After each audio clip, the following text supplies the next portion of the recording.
How to turn off Facebook likes and comments. Hi everyone, welcome back to the channel. In today's video I will simply guide you through the steps on how you can turn off likes and comments on Facebook, so make sure to watch the video till the very end.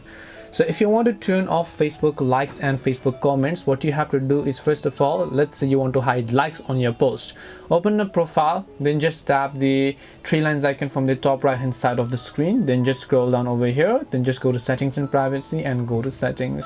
Once you go to settings over here, what you actually want to do is just look for reaction preferences and then tap on it.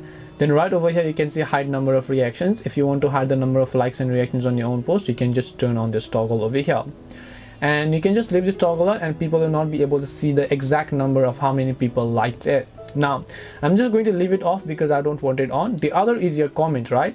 Now for comment, there isn't a specific option. The only thing you can do is you can choose to hide your post from public so that people will not be able to see your post and only your friends will be able to comment on it. It's not like Instagram where you can completely turn off commenting. That's not how it works on Facebook. On Facebook you can't control, but what you can do is you can actually just go ahead and see the number of posts and that people can actually see and follow you. So if you go to your post section, you can just choose to show your post only to your friends so that people who are not friends with you will not be able to comment on it. So hope this video helped you guys understand the question. If it did help you, then make sure to leave a like and subscribe to the channel. If you have got any questions, then feel free to leave them down. Thank you very much for watching till the end of this tutorial, and see you soon in the next video.